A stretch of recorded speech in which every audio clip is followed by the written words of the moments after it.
Evening. Every day, access has direct impact on the lives of low-income families and individuals, seniors, and people with disabilities.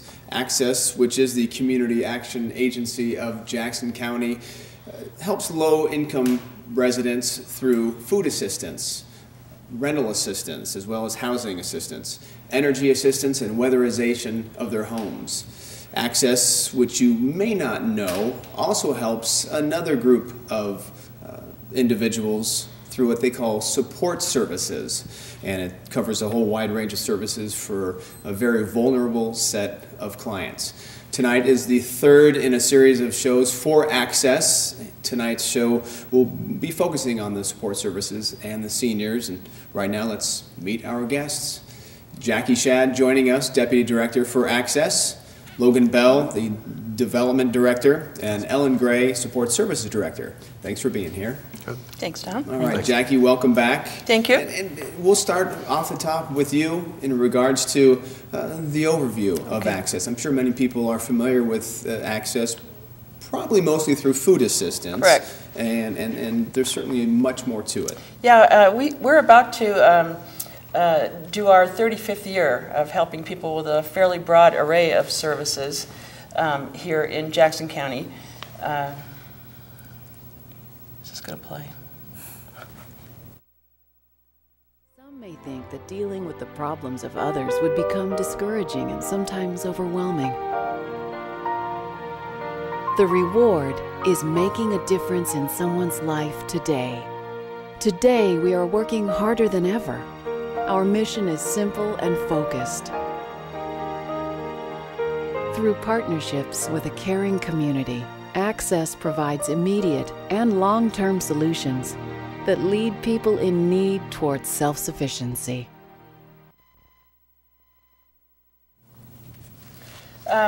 So we basically serve low-income families and individuals. We have a strategic focus. Which is to feed, house, and warm people. So our services kind of fall under one of those three rubrics. Last year, we did about 268 households for weatherization services, which includes putting in insulation, maybe some new roofs, occasionally windows. We work with both mobile homes and stick-built homes. This helps residents save on heating bills. Certainly very important this time of year and where things are as of today. Absolutely. Very cold out there. Absolutely, and snow is predicted here. We also do direct payment of utility bills. Ellen will talk more about this, but basically over 9,000 families last year got heating assistance from us on a one-time basis. We do housing in a variety of forms. We build and manage low-income housing.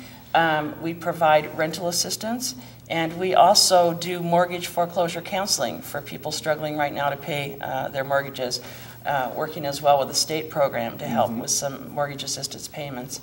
And then obviously our Access Food Share Network, over 7,000 families last year got food assistance from us. So that's kind of in a nutshell. And then we have special programs for senior citizens and for people with disabilities, which Ellen will tell us more about. All right, that means we get to pass the baton to you, Ellen. Yeah. All right. So, tell us more about what you have and what you oversee. Well, as Jackie mentioned, Access is primarily known a lot for its food programs and often sometimes for our energy assistance programs, but a lot of people don't realize the variety of programs that we have to serve other populations also. We do have the food assistance program, which everyone can come and get sign up for an emergency food box. Statistics have been showing that food stamps recently only make it through 2 or 3 weeks of the month. So it's very important if people need that supplemental food to come in and see us, and they'll be directed to one of our 23 pantries within Jackson County, which is closest to their home. We also have the housing assistance, as Jackie touched on, with the foreclosure counseling and building affordable housing. But we also provide rental assistance for eviction prevention and for homeless people who are trying to obtain housing or maintain their housing. Often situations that have brought people to have to go through a movement of either moving out of their rental or moving into downsizing to another rental causes them to need help with a deposit assistance. So we have a refundable security deposit program which can pay up to $1,200 or 2 months value of rent and deposit and help them move into another rental. This last year with the foreclosures, I've seen a lot of movement of people unfortunately being foreclosed on and then having to move into a rental, and then having something like a layoff from a job or downsizing of a business cause them to have to move again. So there's been a tremendous amount of movement within our community for that need. We have our phone lines for the eviction prevention and homeless assistance have been closed until we can serve the people that are on there, and we hope to reopen them again within a month. And yesterday we reopened the refundable security deposit line, so people that may need help with refundable security deposit to move into a new rental, please be sure to call us for that. So that is, if I understand you correctly, that is a sign of just how overwhelming it is at this point, where you've had to close down the phone line to be able to service those that have already asked for that That's the first time we've had to do that. We usually have been able to handle those phones on a regular daily basis to some degree, but truly the demand has increased so much that we've had to control the calls coming in. And even now with those phone lines open, we're only accepting 100 phone calls. We don't want to build false hope for people sitting on a wait list, but I must say that the landlords in our valley have really worked with us and with their tenants, because they'll call us, and if they know their tenant is waiting on our list, they have been exceptional in giving them, like letting them move in with paying just a small portion of the deposit, or even with some eviction situations, working a little bit more with the tenants so that they don't have to evict them. So I've got to, my hat's off to our landlords here in the valley who have really been instrumental in helping to keep families housed. Which also leads to energy assistance, and people are struggling, as Jackie mentioned also, with the cold weather. We have the need for energy assistance, which is really a one-time payment towards your primary heating bill. Our seniors and our persons with disabilities are our priority on serving with energy assistance, because of the fact that, number one, the seniors a lot of times are much colder and they need to have their heat up a little bit higher, and they also have fixed incomes, and they have no way to, when the energy costs go up, to really, where do we pay for our energy? Do we buy medications? Do we buy food? Sometimes it is a daily survival need to just make a decision, where does my money go? So energy assistance helps seniors and persons with disabilities, as well as low-income families, with that one-time payment, which in most cases will not pay the whole bill, but it will pay a portion of that. And we often refer to community partners to help offset that bill that they can't pay the balance of. And that helps make at least 1 month of the heating assistance be paid for, and it offsets some funding that they can use in another manner. Yeah. Let me ask this question. Have you found that when you do that and you make that one-time payment, whether it's the full bill or a partial bill, can you track the long-term help in that? Can you see that maybe that person or family getting that assistance is able to then maintain and be able to pay future bills and that sort of thing? We don't track that. When you're looking at 9,000 households, it's kind of hard to track that. But we are looking at offering some energy education, which is just another way with weatherization to maybe help the families understand how to be more energy efficient in their homes. Whether it's weatherization that can come in and help them with windows or with insulation, or looking at the airflow, maybe ducting work under the house that needs to be done that can save energy, or going to an energy conservation class to learn how to save energy in the house. Every little penny helps in a sense to keep those heating bills down during the rough months of the winter. And again, like I said, we refer a lot of other agencies within the valley also help with heating bills. So if people can't always make it with what we can help them with, we certainly refer out to another community partner for that. And then one of our programs that often people aren't really aware of is our Senior Disabled Outreach Program.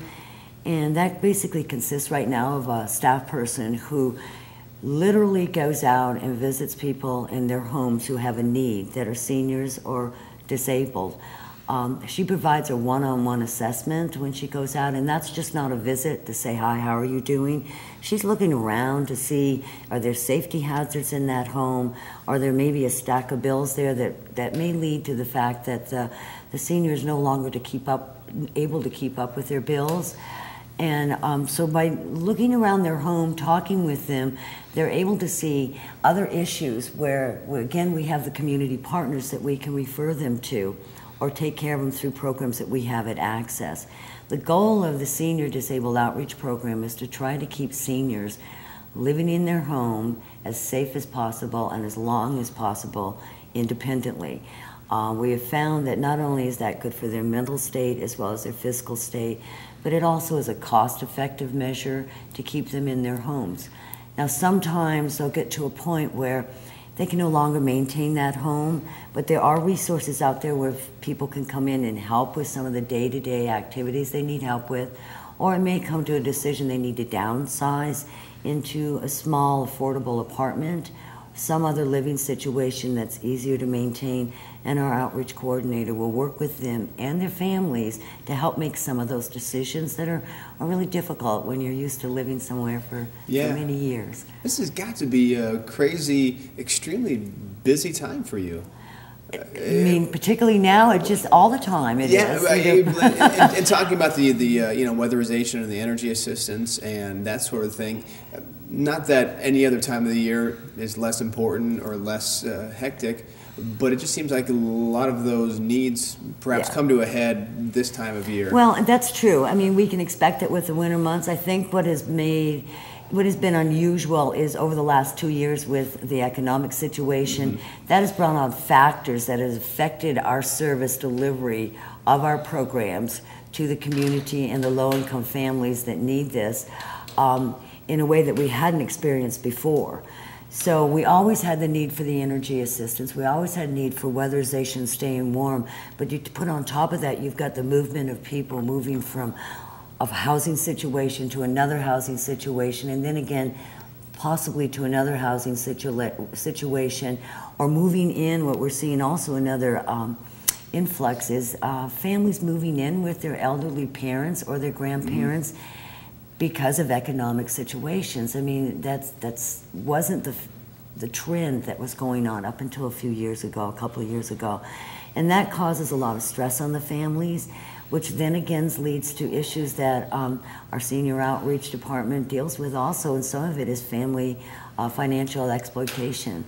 Families move in together, they become very stressed, they're trying to work things out, living in a smaller area, and she can go in and work with the senior in the home or the family also and try to find the resources that just to really meet the basic survival needs for all of them through our programs or other community-based programs that we work so closely with. It's not something we can do by ourselves. It takes all of us out there doing it, and the communication, the trust amongst the agencies and the people that we work with is vital to make these programs really happen. And then one of our other programs that's important to seniors, but it's also important to anyone who might need medical equipment. We have a medical equipment program that a lot of people don't know about, and it's just, we have medical equipment available to anyone who needs it. We have walkers, we have crutches, we have actually hospital beds, we have canes, whatever you might need. And we work real closely with the hospital dischargers, working with people they're discharging out of the hospital to make sure they have the equipment that they need for the time that they need to recover. A lot of people are unaware of that, and we are open to anyone coming in who needs that equipment, can use it for a period of time and then return it to us.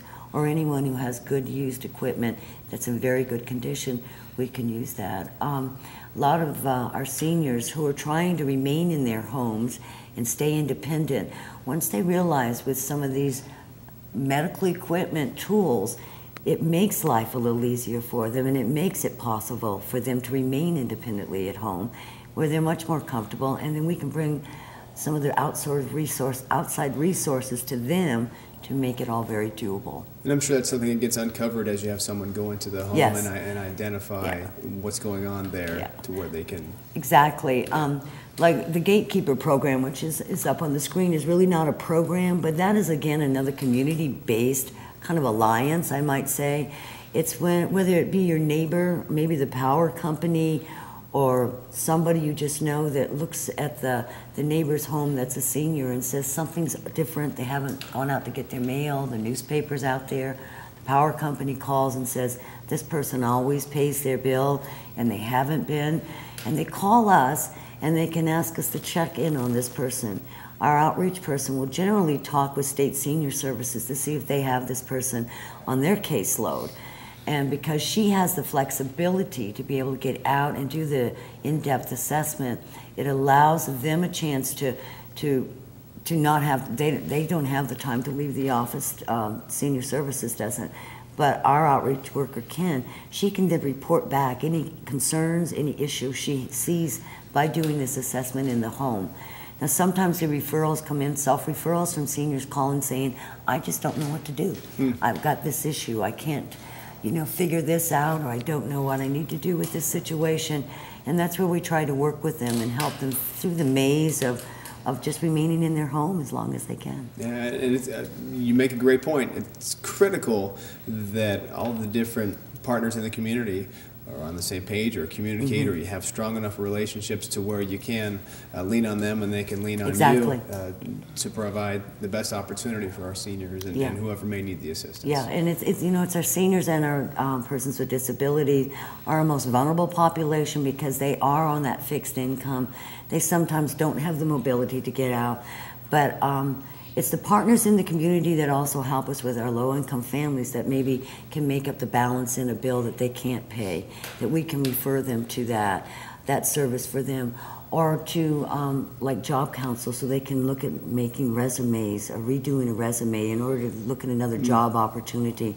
It's tough out there right now, and we haven't ever seen it quite the way it is right now, and it's everybody's struggling, and we all have to work together to make it a better place for all of our families here in the Valley. Yeah, agreed. Yeah. All right, so time to pass the baton and move on to Logan Bell. And Logan, senior fair is something that you'll be talking about? Yeah, the senior fair is basically it was designed to be an information fair for seniors, a one-stop shop. And it was organized about over 20 years ago, and Access took the lead on it, and we were able to organize the other nonprofits of the Valley, and we put the one-day fair on, and it's coming up next Tuesday, March the 1st, at the Medford Armory. It's going to be open at 9, close at 4, and it's an all-day affair, and it's just, we got over 80 vendors. And our title sponsor this year, again, is Medical Eye Center, and they've been very helpful. They're a major supporter of Access and what we do, not only in dollars but in people. They volunteer for us. And the things that happen there is not only the nonprofits, but we have some commercial interest also. We have financial services, we have banks, we have realtors. We've got over 15 booths that are supported by the local hospitals, Asante and Providence Medical.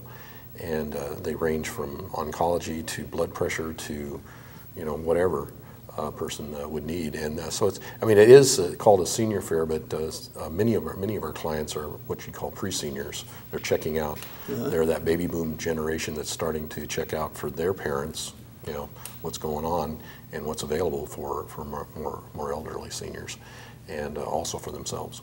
So a senior comes in, or someone. What did you say, pre-senior? Yeah. That would be me. Anybody that doesn't like that moniker, that's who. and yeah, you've obviously hit on a lot of things of what they can expect. But for someone who doesn't know about this senior fair, it is something that's going to answer a lot of questions for them. It's something that, as people are getting on in age and don't necessarily know. Yeah, what and next to expect. the thing is, it's a very helpful fair. Every single booth, every person that runs a booth is there to help that person. and they get plenty of help. It's not quote a sales fair. It's a help fair, and so these sort of different organizations or entities have services that are very helpful to the population. Yeah, you mentioned Medical Eye Center being very key. What can someone expect when they? Well, they get the premier spot. You walk in the door, and they have a large presence there, and they will do different types of eye analysis, eye care, different products.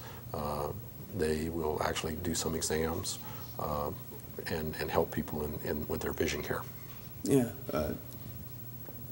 I almost thought you were about to add into there. Okay. What other popular booths or areas should you recommend at that fair? Okay. Well, one of the things that really the people really enjoy, and this is not really a booth, but it's bingo. Yeah, it's bingo, and it's really a lot of fun. And we have another sponsor, our media sponsor, KDRV, is supporting us again this year, and their on-air personalities are going to be there, and they're going to be calling the bingo for all the seniors or anybody that wants to come in and have bingo. It's free, plenty of prizes, lots of prizes because every vendor brings something, and there'll be door prizes. And yeah, I mean, you can't get much better deal than this because it's free parking, it's at the Armory, and it costs $1 to get in or a can of food. And so it's just like, it's a kind of a no-brainer as far as getting there and being able to afford it. Yeah, and the date again, just so we, for those that, Sure. that didn't get it. It's March the 1st, which is next Tuesday, and we have it almost every year about this time. It's usually the first Tuesday of March. Yeah, all right. And all the proceeds are there that we collect, which are the net proceeds, go to our senior programs and help support them. And it is a fundraiser, and it's a food drive, and it's a service driver. Very good. All right, we have a few more minutes of time here to talk about what we've hit on, and oftentimes I like to go back and hit on some things that maybe we've touched on. People tend to find this program as they're flipping around and going from one to the next. What points that we talked about tonight do we need to reinforce? Well, I mean, I would say that some of what Ellen was talking about earlier, the kind of cascading effect of our economic situation right now, unemployment leading to foreclosure, leading to families doubling up. We've seen a fairly dramatic increase in family size and in our food programs, in our energy programs, and in our senior outreach as well, with people moving in with their elderly parents. So I think families should feel comfortable stepping forward and asking for help. We deal with many people right now who haven't traditionally had to ask for help, and it's nothing to be ashamed of. You know, we're here to provide the assistance that we offer. It's available to anybody who qualifies, and we really encourage people, you know, not to be shy. Pick up the phone or come by our office and make an appointment if you do need assistance, because that's what we're here for. Yeah. And how best is it to get that assistance? You just mentioned calling or coming in. Is one preferred over the other? Calling would be preferable. Yeah. They can just call our phone number, which is 779-6691. We have very knowledgeable information and referral specialists. They may get a what do you call that? A telephone maze you have to go through. We have a voicemail system that'll help direct you. Direct them through it, and if they don't find what they need, they can always push their roll and go back to the operator, and they would be able to direct them a little more thoroughly. But a lot of times it's leaving your name and your phone number, say for energy, if you needed energy assistance, and then someone will get back to you, and they'll basically pre-screen you for that kind of service to see if you are eligible. A lot of our programs have different income guidelines, different other requirements that are needed, but we're more than glad to go over those requirements with people. And I think just piggybacking on a little bit of what Jackie was saying, new people are the pride. A lot of people have a lot of pride, and it's been a hard time for them over the last couple of years, and we understand that. So, but your family needs help. If you need information, if you need some assistance, I mean, now's the time to kind of swallow the pride a little bit, get the assistance. Your life will get better. You'll get back on track. But take advantage of the assistance that's out there that can help you to make your family a little bit more whole, that you can either feed your children a little bit better, you can warm your house a little bit more, or you can have somebody check in on your grandparents or your parents that might need the assistance. We're here to do that. We're all working through this together. It's not easy for anyone, and that's what we're here for. Yeah. So definitely give us a call. Ask us whatever you need to know, and we'll do the best we can to either find the service that we have or point you in the direction that is out in the community that can help you also. Yeah. Do you find that people presume they don't qualify? You talk about screening and that sort of thing. Do you find that people don't call or reach out because they probably figure they're... Sometimes there is that mindset that, no, I'm not going to be eligible. We also actually see some people going, I'm doing fine, I'll let somebody else have the service. And a lot of times we hear that around the energy assistance. That's federal funding, and anyone who is eligible needs to really come check into that, because some of the ones that don't take the service are our seniors, and they're the ones that pay their bills on time, and yet they need the assistance also, but they feel like, let the families have it. We have the funding to help in those situations, and it's just as important that they stay warm and get the assistance as anybody does. So, you know, it's just call and see, see if you're eligible and see if we can help. Terrific message. The phone number again? 541-779-6691. And there's a new website? Yes, www.accesshelps.org. Very good. Do we have time for the PSA on support services? Let's go ahead and run. The fabric of a community can be found as people help others when they need it the most. Never before has this been more true than right now in Southern Oregon. With a hand up, Access helps families, disabled and seniors with food, housing, weatherization, energy assistance, and more. Since 1976, Access has been helping. With your help, we can help even more. Go to access-inc.org and see how you can help people towards self-sufficiency. So that PSA right there took what we explained in 30 minutes and put it into 30 seconds. So, but certainly Access provides wonderful help for a variety of needs. And if you need any assistance or think you might need assistance or know of someone who does, don't be afraid to reach out. And I want to thank our guests one more time. Jackie Shad, thank you very much for being here. Logan Bell and Ellen Gray, thanks for the time and educating us on what is out there. And I want to get it out there one more time. Phone number, 779-6691. All right, and the new web address? www.accesshelps.org. Excellent. All right. Thank you very much again. And that's going to do it for Part 3 in our series on Access. Thanks for joining us, and have a good evening. All right.